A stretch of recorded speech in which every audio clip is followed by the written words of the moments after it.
Welcome to lunch hour. This is Satish. America China సై అంటే సై అంటున్నాయి. భారత విద్యార్థుల్లో ఓపీటీ టెన్షన్ మొదలైంది. ట్రేడ్ వార్తో భారత్కు చైనా స్నేహాస్తం అందిస్తోంది. అటు అమెరికా ఇటు చైనా, మన రూట్ ఎటు? అమెరికా చైనాతో మనం ఎలా వ్యవహరించాలి? ప్రస్తుత పరిణామాలపై లంచ్ అవర్ డిబేట్లో మాట్లాడబోతున్నాం. చర్చలో పాల్గొంటున్నారు జాతీయ విశ్లేషకులు పెంటపాటి పుల్లారావు గారు ఢిల్లీ నుంచి.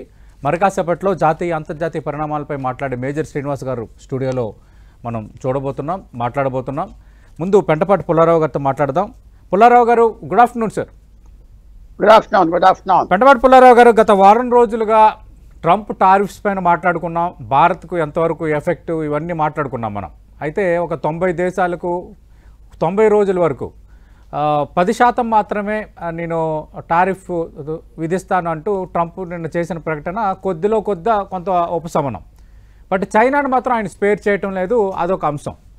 రెండోది, చైనా భారత్ మధ్య దౌత్య సంబంధాలు 75 ఏళ్ళు పూర్తయిన నేపథ్యంలో చైనా చేసిన ప్రకటన కూడా మనం చూసాం. అంటే సరిహద్దుల్లో కానీ మిగతా అంశాల పరంగా కానీ అంటే ప్రజల అవసరాల దృష్ట్యాగానే పనిచేస్తాం, శాంతియుతంగా పనిచేస్తామంటూ ఇటు చైనా స్నేహాస్తం చాపుతోంది.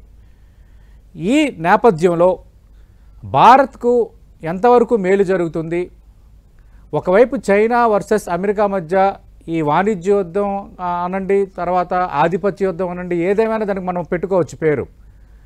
ఈ నేపథ్యంలో భారత్కు ఎంతవరకు లాభం చేకూరుతుంది? భారత్ రూట్ ఎలా ఉండాలి? నిజంగా ఈ వాణిజ్య యుద్ధం అమెరికా చైనా మధ్య మీద నిజంగా జరిగితే భారత్కి అనుకోని లాభం.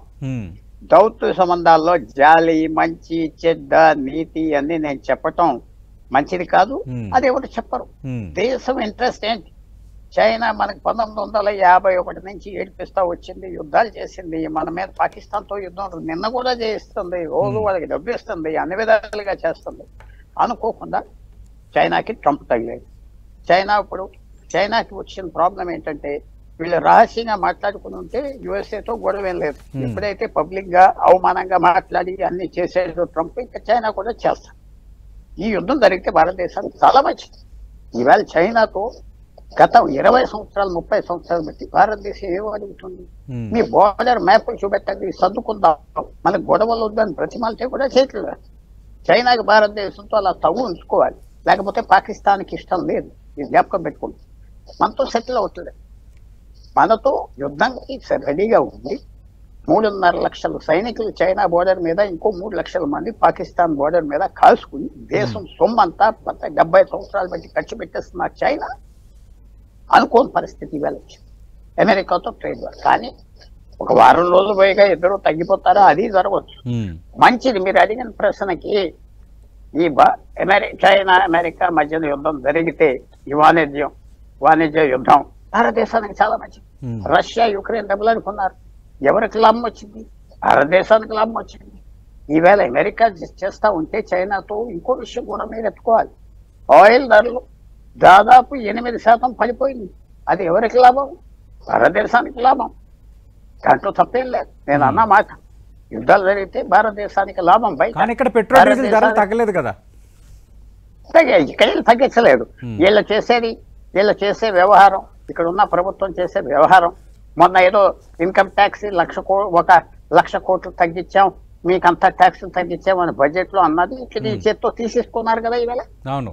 ఇది ఇక్కడ ఆర్థిక వ్యవస్థ, ఇక్కడ ఆర్థిక పాలసీలు, దాని గురించి మనం కమెంట్ చేయాలంటే అది వేరే విషయం. ఇంటర్నేషనల్ గా తగ్గిపోయింది, ఆ లాభం గవర్నమెంట్కి వెళ్తుంది. గవర్నమెంట్ 10% ధరలు ఇంటర్నేషనల్ గా పడిపోయినా మనం తగ్గించలేదంటే వాళ్ళే డబ్బులు లాగేసుకుంటున్నారు, మాకు అవసరం అని సెంట్రల్ గవర్నమెంట్. అది వేరే విషయం. అది భారతదేశం అన్నారు కాబట్టి భారతదేశానికి పెద్ద లాభం వచ్చింది. నిన్న మొన్న ఈ ఆయిల్ ధరలు పడిపోయింది.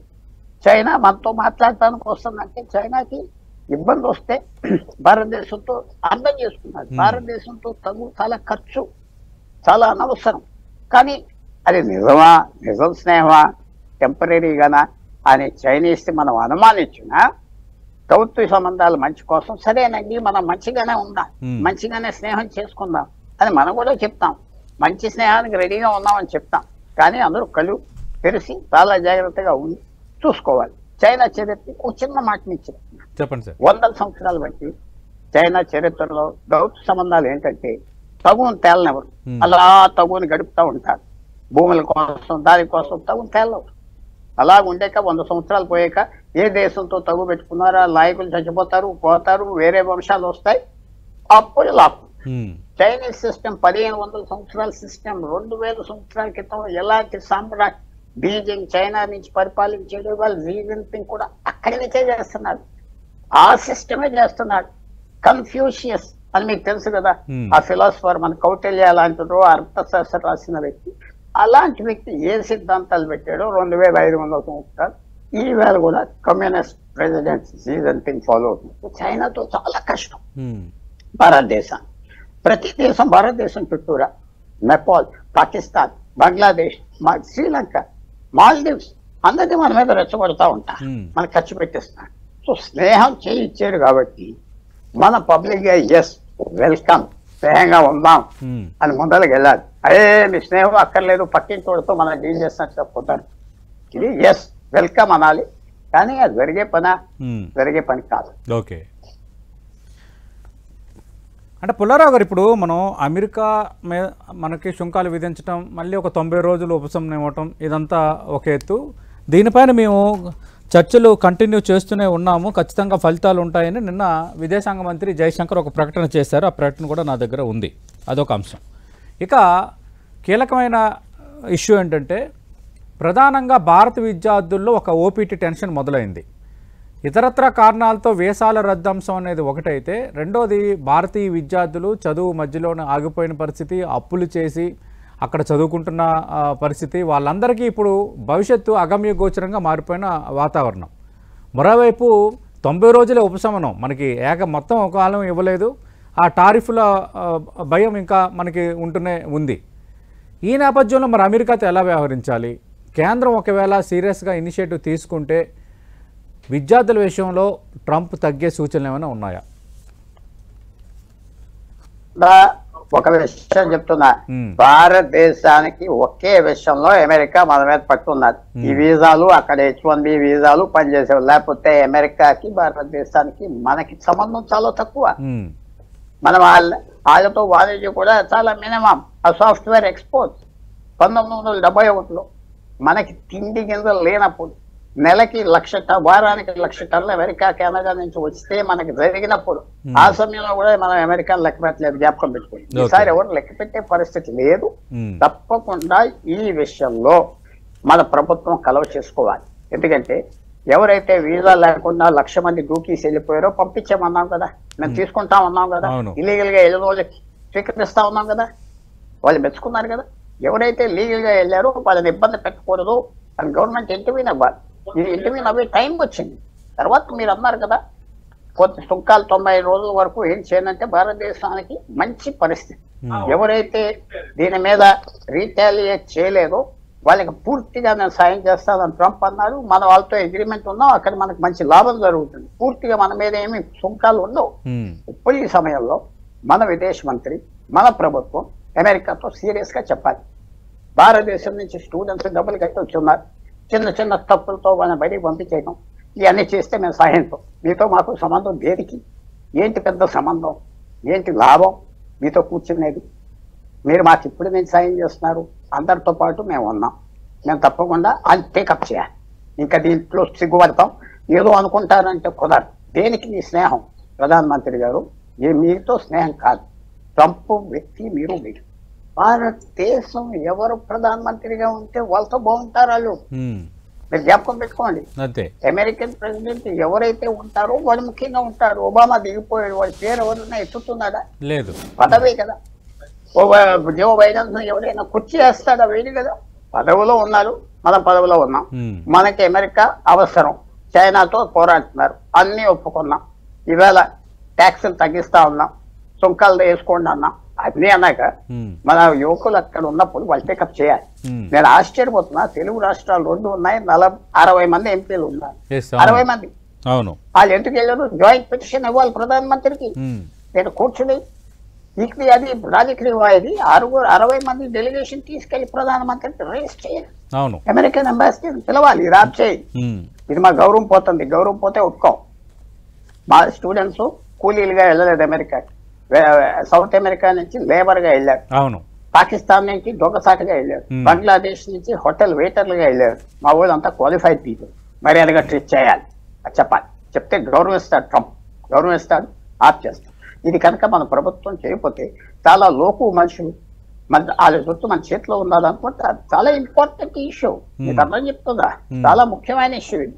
ఇది మంచి అవకాశం కూడా. వెంటనే మన ప్రభుత్వం ఇటువంటి తెలుగు రాష్ట్రాల ముఖ్యమంత్రులు ఉన్నారు, వాళ్ళు రాయాలి. 60 మంది ఎంపీలు ఉన్నారు, joint party all party delegation Delhi వెళ్ళాలి. అవును, ఎవరికి వద్దు, వెళ్ళి మనం న్యాయంగా వెళ్ళాం, చదువుకుంటానికి వెళ్ళాం, న్యాయంగా బ్రతుకుతున్నాం, డిగ్రీస్ తో వెళ్ళాం, ఈ చెట్ల కింద బ్రతకటానికి వెళ్ళలేదు. గౌరవం భారతదేశానికి ఇవ్వాలి. ఒక ఏదో నడేలాకి, లేకపోతే గూగుల్ హెడ్కి, లేకపోతే ఇంకోటి ఎక్కడో టెస్ట్లో పనిచేయడం కాదు. మనకున్న 3 లక్షల మంది 4 లక్షల మందికి గౌరవం ఇవ్వాలి. అదే చెప్పాలి మన ముఖ్యమంత్రులు అందరూ, తెలుగు రాష్ట్ర ముఖ్యమంత్రి. ఏదో వాళ్ళు వచ్చాడు డావోస్ నుంచి, వీళ్ళు వచ్చాడు వాళ్ళు బట్టలు వేసుకున్నారు కాదు. వెంటనే వెళ్ళాలి, కలిసి వెళ్ళాలి, ప్రధానమంత్రిని కలవాలి. గౌరవమైన పరిస్థితి ఆంధ్రప్రదేశ్కి, తెలంగాణకి, భారతదేశాన్ని నిలబెట్టి ఎలా నిలబెట్టామంటారు? కోట్లు కోట్లు సంపాదించి కష్టపడి ఫారిన్ ఎక్స్చేంజ్ పంపిస్తే గవర్నమెంట్ ఖర్చు పెట్టి మనకి తిరిగి ఏం చేశారు ప్రభుత్వం, సెంట్రల్ గవర్నమెంట్? ఈ ప్రభుత్వం కాదు, కాంగ్రెస్ ప్రభుత్వం ఏం చేశారు? ఏం చేయలేదు. ఐటీ వర్కర్స్ కి వాళ్ళకి ఎంతో కష్టపడి తక్కువ జీతాలు తీసుకుని వాళ్ళు వెళ్ళిన వాళ్ళు. ఇది ఈ సమయంలో మన రాష్ట్ర ప్రభుత్వం పికప్ చేయాలి. ఎందుకు చేయట్లేదు? ఎందుకు మాట్లాడట్లేదు? చేసి ప్రధానమంత్రి గారితో కలవాలి, డెలిగేషన్ టేకప్ చేయాలి. ఏంటి మనకి స్నేహం ఏంటి వెళ్తాం, ఏంటి చేసేది? చైనా చూసారా ఎలా పట్టుకున్నారో అమెరికాని? చైనా పట్టుకున్నారు కాబట్టి అమెరికా లొంగిపోతుంది. అమెరికా లొంగిపోతారు. చైనీస్ వారం 10 రోజుల్లో మీరు చూస్తారు, రాయబారాలు వెళ్తారు. అంటే పెంటపాటి పుల్లారావు గారు, మీరు ఇప్పుడు ప్రస్తావించిన అంశమే, అంటే అమెరికా మరింత ఎక్కువగా 104% టారిఫ్స్ విధించి ప్రకటన చేసింది. ఆల్రెడీ ఉన్న 20తో కలుపుకుంటే 124%. దానికి కూడా డ్రాగన్ కంట్రీ ఏమి వెనక తగ్గట్లేదు, వాళ్ళు 84% సుంకాలు విధిస్తామని ఒక ప్రకటన చేశారు. మీరు ఇందాక అన్నారు ఈ ఇద్దరి మధ్య ట్రేడ్ వార్ అనేది భారత్కు బాగా మేలు చేసేది అని. అంటే ఏ విధంగా మేలు చేసేది? అంటే వాణిజ్యపరంగా ఏ విధంగా మేలు చేసేది? చైనాలో వ్యాపారం చేయాలనుకున్న ఎమ్మెల్సీలు కానీ బడా సంస్థలు ఏమైనా భారత్కు వస్తాయా? భారత్ మార్కెట్ పెరుగుతుందా? ఏ విధంగా మనకి జరిగే లాభం ఏ రూపంలో? ఒకటి నేను చెప్తున్నా, యుద్ధం జరిగితే కొన్ని ఫ్యాక్టరీలు చైనా నుంచి తీసేస్తారు, భారతదేశానికి కొన్ని ఫ్యాక్టరీలు వస్తాయి. ఇప్పుడు 3 యాపిల్ ఫ్యాక్టరీలు వచ్చినాయి, 3 లక్షల మందికి ఉద్యోగాలు వచ్చినాయి. హై పేయింగ్ జాబ్స్, చిల్లర ఉద్యోగాలు కాదు, మంచి ఉద్యోగాలు. అలాంటివి వస్తాయి. యుద్ధం ఉంటే ఫ్యాక్టరీలు తీస్తారు అక్కడి నుంచి. రెండోది ఏంటంటే అక్కడ మనకి చైనా బలం కూడా తగ్గుతాయి, చైనా మన మీద దృష్టి తగ్గుతాయి. చైనా మన విరోధి ఎప్పుడైతే వీక్ అవుతాడో భారతదేశానికి అది మంచిది కదా, అది మంచిదే కదా. వాళ్ళు బలంగా ఉన్నంత కాలం 1989 నుంచి ఇష్టం వచ్చినట్టు చేశారు. 2020లో లెక్కలేకున్న భారతదేశాన్ని 30 సంవత్సరాల అగ్రిమెంట్ అని అలా చెప్పి పారేశారు. 30 సంవత్సరాల అగ్రిమెంట్. సో మనం చేసి ఆపాలి. చైనాకి స్నేహం కావాలి, అగ్రిమెంట్ సెటిల్ చేయండి, మ్యాప్స్ తీసుకురండి, సెటిల్ చేద్దాం బోర్డర్. ఇంకో 50 సంవత్సరాల తర్వాత కాదు, ఇప్పటి నుంచి మొదలు పెడదాం. మనం ఇన్సిస్ట్ చేయాలి. అది గవర్నమెంట్ చేస్తున్నారు, రహస్యంగా చేస్తున్నారు, ఓపెన్ గా చేయట్లేదు. ఇన్సిస్ట్ చేయాలి ఒకటి. రెండోది ఏంటంటే మళ్ళీ చెప్తున్నా, ఈ విరోధిలో పాడైపోతే నీకు మంచిది. ఆ విరోధీలు ఇంకా బలంగా వస్తే కంపారిటివ్ గా నువ్వు అనుకుని తింటావు. పూర్తిగా చెప్పాలని మరి ఏమి వెనక్కి తిరిగి చూడక్కర్లేదు. అమెరికా చైనా స్నేహంగా ఉన్నంత కాలం మీరు చూశారు. 89 నుంచి ఎలా ప్రవేశించారు. క్లింటన్ ఏంటి, లేకపోతే ఒబామా ఏంటి, ఇష్టం వచ్చినట్టుగా చేశారు. భారతదేశం ఎన్నోసార్లు కంప్లైంట్ చేసింది, మా మీద ఉగ్రవాదీలు తోస్తున్నారు చైనా పాకిస్తాన్ ద్వారా, నెపాల్ని రెచ్చగొట్టారు. ఇది పట్టించుకోలేదు. చైనాతో స్నేహం చాలా ఇంపార్టెంట్. హిలరీ క్లింటన్ భారతదేశానికి వచ్చి ఏదో ప్రేమ ఉన్నట్టుగా మాట్లాడే foreign minister, American foreign minister ఏమన్నది? ఆమె వచ్చిన రికార్డ్ బయటికి మనం చైనా పాకిస్తాన్ వాడి భారతదేశం నొక్కుతా ఉండాలన్నది రికార్డ్స్ లో వచ్చినాయి. ఆమె ఎప్పుడైతే దిగిపోయారో అని బయటకు వచ్చినాయి. అది నేను వాళ్ళు తప్పట్లేదు, వాళ్ళు చేసే పనులు చేస్తున్నారు, మనం ఆనందపడాలి. ఇది సెటిల్ కానీ మీరు ఒక మాట అడగవచ్చు, సెటిల్ అయిపోతుంది నేను అనుకుంటున్నాను. ఎందుకంటే ఇద్దరు వాళ్ళ పీపుల్ వాళ్ళు పోసుకోరు కదా, అమెరికాను చైనా. వాళ్ళు సెటిల్ చేసుకుంటారు, గౌరవంగా ఏదో లొంగుతారు ఒకళ్ళకి. చైనా కూడా మేము గౌరవంగా పిలిస్తే మేము వచ్చేస్తాం బల్లకి మాట్లాడటానికి అంటున్నారు. అమెరికా కూడా మన స్నేహితులు ఇన్ని ఏదో చెప్ప మాటలు చెప్తున్నారు కదా, సెటిల్ అవుతుంది. కానీ భారతదేశానికి ఇలాంటి మంచి యుద్ధం జరిగితే కళల్లో కూడా జరిగిన పని అనుకోని అద్భుతం ఇది. ఎందుకంటే వాళ్ళ గొడవ మనకి మంచి. అదే వాళ్ళ గొడవ మనకు మంచిదే. దీని నుంచే మరో ప్రశ్న, ఒకవేళ వాళ్ళిద్దరూ దగ్గర అయిపోయి మన ఇద్దరి మధ్య ఎందుకు ఈ యుద్ధం, మనం అన్ని రకాలుగా సహకరించుకుందామని ఒక ధోరణికి వస్తే అప్పుడు మరి భారత్కు ఇబ్బందేనా, సేఫ్ జోన్లో ఉన్నట్టేనా? కాదు, ఇబ్బంది లేదు, మనకేం నష్టం లేదు. ఆల్రెడీ మనం అమెరికాతో అగ్రిమెంట్కి వచ్చేస్తున్నాం కూర్చున్నాం, వాళ్ళు అమెరికా ఒప్పుకున్నది, అంతా మామూలే, ఎవరు జ్ఞాపకం పెట్టుకోరు. అది అమెరికాతో జరుగుతుంది. ఒకళ్ళ మీద ఒకళ్ళ అనుమానాలు ఉంటాయి, అనుమానాలు తగ్గవు. మీరు చిన్న విషయం మర్చిపోదు, 2012 నుంచి 2008 నుంచి కూడా చెప్పాలంటే వాళ్ళు ఎలాగైనా చైనాను కంట్రోల్ చేయాలి, యూరోప్ అమెరికా ఆలోచిస్తున్నారు, కానీ చేయలేకపోయారు. ఇప్పుడు చేసే అవకాశం వచ్చింది, అందువల్ల అవకాశం ఉంటుంది, మనకి చేసుకుంటాం. ఇది ఏం వచ్చిన తర్వాత కూడా చైనా కూడా ఈ దెబ్బతో యుద్ధంతో ఇది స్టార్ట్ అయింది కాబట్టి చైనా పౌరుషానికి కూడా ఇది దెబ్బ, మమ్మల్ని ఏం చేయలేరు, మేము ఆల్ పవర్ఫుల్ అని చైనా అనుకున్నది. సైకాలజీ దెబ్బతిన్నారు కదా ఇవాళ. వాళ్ళని ఇష్టం వచ్చినట్టుగా పిలిచి తింటున్నాడు కదా డొనాల్డ్ ట్రంప్, మీ సంగతి తేల్చేస్తా, నీకు ఎంత దమ్మున్నది మా మీద పనులు కానీ. సో ఇవన్నీ ఏం జరుగుతున్నాయంటే వాళ్ళ యుద్ధం, వాళ్ళ మాటల యుద్ధం, తర్వాత మర్చిపోయి షేక్ హ్యాండ్ ఇచ్చినా ఎవరి జ్ఞాపకాలు వాళ్ళకు ఉంటాయి. ఇద్దరు శత్రుత్వం తగ్గదు, భారతదేశానికి మంచిది. రైట్. ప్రస్తుతం డిబేట్లో జాయిన్ అవుతున్నారు జాతీయ అంతర్జాతీయ రంగ నిపుణులు మేజర్ శ్రీనివాస్ గారు. మేజర్ శ్రీనివాస్ గారు, మనం చూస్తున్నాం అమెరికా టారిఫ్స్, తర్వాత మళ్ళీ 90 రోజులు కొందరికి ఉపశమనం ఇవ్వటం, చైనా విషయంలో నేను వెనక్కి తగ్గనని చెప్పటం, చైనా కూడా నేను తేల్చుకుంటానని సన్నద్ధం అవటం, ఇదంతా ఒక ఇష్యూ.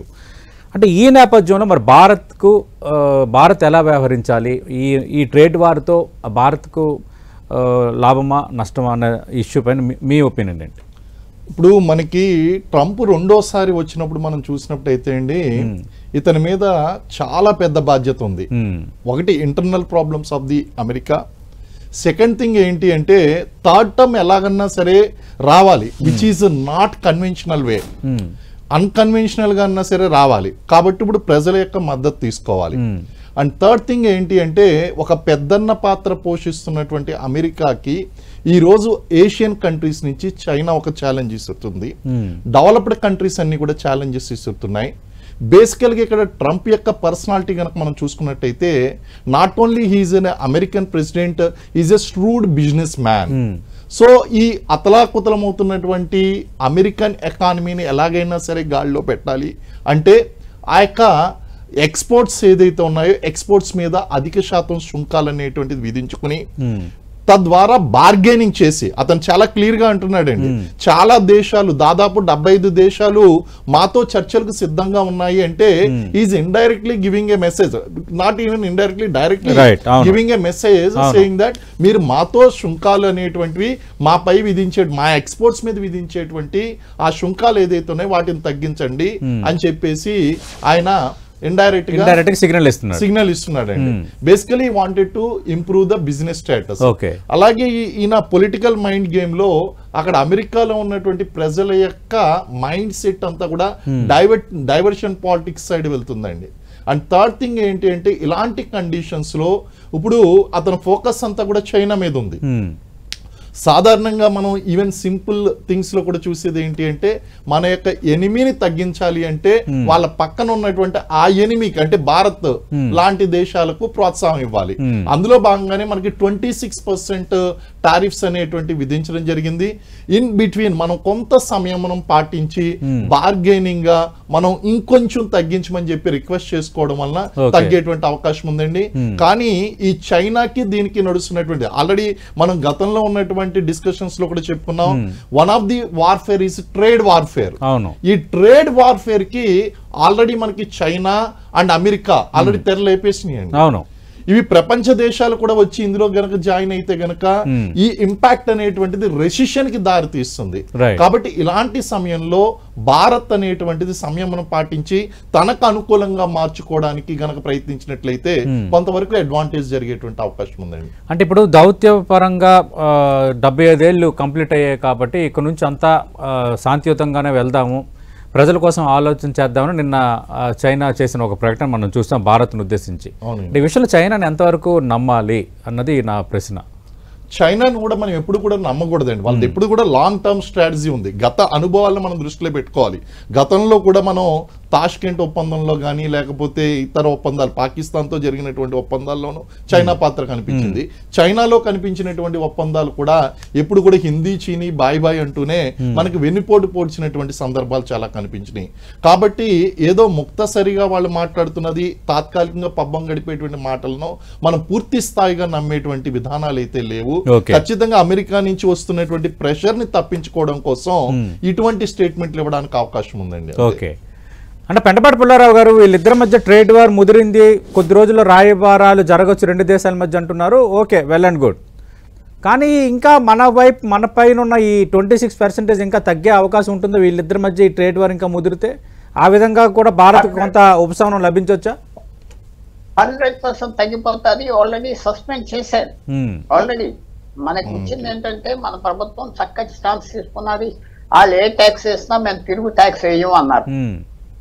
మేము అగ్రిమెంట్ కి రెడీగా ఉన్నాం. అగ్రిమెంట్ సంభాషణ పూర్తిగా తగ్గిపోతారు. నేను అనుకుంటున్నా ఆఖరి భారతదేశానికి మాక్సిమం 10% వస్తుంది, లేకపోతే 80% కూడా తగ్గిపోతారు. అంటే ఇప్పుడైతే 90 రోజుల వరకు 10%. మరి ఆ 90 రోజుల తర్వాత ట్రంప్ ఏం చేస్తాడనేది చూడాలి. 90 రోజులు 10% మనం ఎగ్జామ్షన్ ఉన్నదని నేను భావిస్తున్నా. ఎందుకంటే ట్రంప్ ఇంకో కండిషన్ కొట్టే పెట్టాడు. ఎవరైతే మా మీద రీటాలియేట్ చేయలేదో, రీటాలియేట్ చేయని వాళ్ళ మీద పూర్తిగా మేము ఎక్స్క్లూజివ్ గా చేశాడు. ఆ లాంగ్వేజ్ ఇంకా కుదరలేదు. నేను మనకి పూర్తి ఎగ్జామ్షన్ భారతదేశానికి వచ్చిందని భావిస్తున్నాను. పూర్తి ఎగ్జామ్షన్. తర్వాత ఇందాక మేజర్ శ్రీనివాస్ గారు అన్న మాట ఏంటంటే, మీరు చెప్పిన ప్రశ్నకి 75 సంవత్సరాల స్నేహం ఉన్నది కదా చైనాతో. 75 సంవత్సరాల స్నేహంలో 67 సంవత్సరాల నుంచి పచ్చి విరోధం జరుగుతూ వచ్చింది చైనాతో. 62 యుద్ధమే కాదు, 59 నుంచి ఎప్పుడైతే దలైలామా భారతదేశానికి వచ్చాడో అప్పటి నుంచి విరోధం భారతదేశం. మొదటి పాకిస్తాన్ వార్ కూడా 65లో పాకిస్తాన్ చేసిందంటే చైనా సాయంతో చేసింది. అవును, అవన్నీ బయటకు వచ్చినాయి. ఇప్పుడు చైనా డబ్బిచ్చి చేయించారు. మళ్ళీ 71లో కూడా పాకిస్తాన్ మొదలెక్క వాళ్ళు చేయించారు. సో మీరు ఆ చైనీస్ స్నేహం 75 సంవత్సరాలు, 61, 62 సంవత్సరాలు పచ్చి విరోధం. పాకిస్తాన్ పూర్తిగా ఫండ్ చేస్తున్నారు, పాకిస్తాన్ వాడుతున్నారు మన మీద. కానీ ఇవన్నీ ఇలా ఉండగా ప్రభుత్వ సంబంధాల్లో మీరు చేయించి మన స్నేహంగా ఉందామంటే ఎస్ అనాలి, మన కేర్ఫుల్ గా ఉండాలి. ఎందుకంటే మనం చేయించి వాళ్ళకి కాగిలించుకున్నామంటే పాకిస్తాన్కి, బంగ్లాదేశ్కి, నేపాల్కి, శ్రీలంకకి తొందర కూడా వస్తుంది. చైనీస్ ఎంతవరకు నమ్మొచ్చు అని. రైట్. సో ఇవన్నీ ఇంట్లో చక్రాలు మనం వెల్కమ్ చేయాలి. జాగ్రత్త. రైట్. డిబేట్ ముగించే ముందు శ్రీనివాస్ గారు, అంటే ప్రధానంగా ఇప్పుడు స్టూడెంట్స్ సంబంధించి వీసాల రద్దు అంశం, ఓపీటీ ఆప్షన్కి సంబంధించి జరుగుతున్న గందరగోళం, ప్రధానంగా విదేశీ విద్యార్థులు, భారతీయ విద్యార్థులు ఇప్పుడు చాలా ఇబ్బందికరంగా, చాలా భయపడుతున్న వాతావరణం. ఇక్కడ తల్లిదండ్రులు ఆందోళన చెందుతున్న వ్యవహారం. ఈ విషయంలో ప్రభుత్వం ఏం చేయాలంటే ఏం చెప్తారు? ప్రభుత్వం కేవలం మనం విద్యార్థుల పరంగా ట్రంప్ ని రిక్వెస్ట్ చేసుకోవడమే తప్ప ట్రంప్ యొక్క విధానం ఎప్పుడు కూడా అమెరికా ఫస్ట్ అనేటువంటిది ఉంది.